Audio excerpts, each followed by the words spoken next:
को सारे समास लिख देता हूं मैं। अव्ययी भाव, तत्पुरुष, फिर मैं प्रश्न सोल्व कराऊंगा, और कर्मधारय, द्विगु, द्वंद्व, 1 2 3 4 5, और लास्ट है बहुब्रीहि। बहुब्रीहि, ये कौन सा हो गया? छठा। ठीक है, शॉर्ट में बता रहा हूं आपको, आज तक क्या है मैं क्वेश्चन करवाऊंगा वो आपके इस नियम से सोल्व हो जाएंगे सारे। देखो समझो, ट्रिक बता रहा हूं मैं समास का शॉर्टकट में। ए का ऊ कर देना, यानी क्या? उपसर्ग। अव्ययी भाव में उपसर्ग आता है, आ है, यावत है, तो इस प्रकार जितने भी उपसर्ग है, लगभग उपसर्ग जो है, उपसर्ग आपने पढ़े होंगे, आ, उ, आव, उप, अप, अपि, अभि, अदि, ये उपसर्ग होते हैं। तो इस समास में ए का ऊ करना यानी उपसर्ग आता है। वैसे अव्यय पद होता है, अव्यय को हम पहचान नहीं सकते। एक अगर शब्द की पुनरावृत्ति हो, कोई शब्द बार बार आए, घर घर शब्द की पुनरावृत्ति हो रही है, अगर शब्द की पुनरावृत्ति हो वहां भी अव्ययी भाव समास होता है। तत्पुरुष, पहला शब्द तत् है, दूसरा शब्द पुरुष है, उपसर्ग प्रधान रहेगा, इसमें पहला पद प्रधान होगा। पहला शब्द तत् है, दूसरा पुरुष है, यानी इस समास में दूसरा पद प्रधान होता है, और तत्पुरुष का ही उपभेद है, यही तत्पुरुष का उपभेद है, यानी इन दोनों में भी द्वितीय पद क्या रहेगा? प्रधान रहेगा। कई बार पूछ लेते हैं, पिछली बार ऐसा ही में आया था, किस समास में विभक्ति कारकों का लोप हो जाता है, वह द्वितीय पद प्रधान होता है। पुरुष प्रधान समाज है, हमारा समाज पुरुष प्रधान है, तो दूसरा पद पुरुष है, पहला तत् है, तो पुरुष क्या होगा? दूसरा पद क्या हो गया? प्रधान हो गया।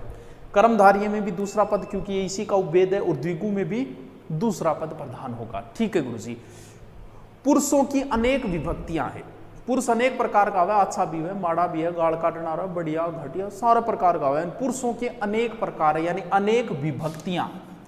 कौन सी विभक्तियां? कारक विभक्तियां, कर्ता को छोड़कर बाकी, और लास्ट वाली छोड़ के, कर्म, करण, कर्ण, वो जो है वो विभक्तियां आएगी तत्पुरुष में। कर्म का अर्थ कार्य होता है, धार्य का अर्थ धारण करना होता है। आप किसी काम को धारण करते हो, जैसे कोई पढ़ा रहा है तो वो उसका कर्म है, कोई गलत कार्य कर रहा है, पाप कर रहा है, पाप करना उसका कर्म है, धर्म करना उसका कर्म है, यानी कर्म व्यक्ति की विशेषता होती है। तो इस समास में एक पद दूसरे पद की क्या बताएगा? विशेषता बताएगा। शॉर्ट में नियम बता रहा हूं सारों के। द्वि का अर्थ होता है दो, दो क्या है? संख्या है, 1 2 3 4 5, ये सारी क्या है? संख्या है, यानी इस पद में पहला पद क्या होगा? संख्यावाची होगा, यानी पहला पद संख्यावाची।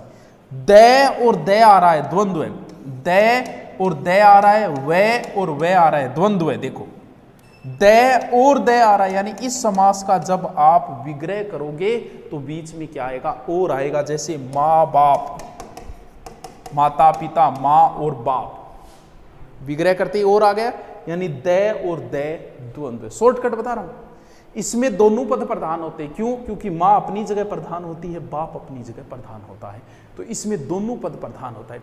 बहुव्रीहि, बहु का अर्थ ज्यादा, व्रीहि का अर्थ समझो बाहरी। इस समास में जो शब्द दिया है उसको छोड़ के कोई बाहरी अर्थ निकलता है। बहुव्रीहि, व्रीहि का अर्थ बाहरी। जैसे शब्द दिया है दशानन, आप दशानन पे न रुक के किसी बाहरी अर्थ पे चले जाओ। 10 है आनंद जिसके, वह आगे आपको नाम लिखना पड़ेगा रावण, यानी रावण पे चले गए, रावण नाम ही नहीं है दशानन के अंदर। तो बहुव्रीहि यानी बाहरी अर्थ पे चले जाओ, तीसरे अर्थ पे, तो इस समास में कोई अन्य पद प्रधान होता है। ये मैंने बता दिए समास का शॉर्टकट ट्रिक।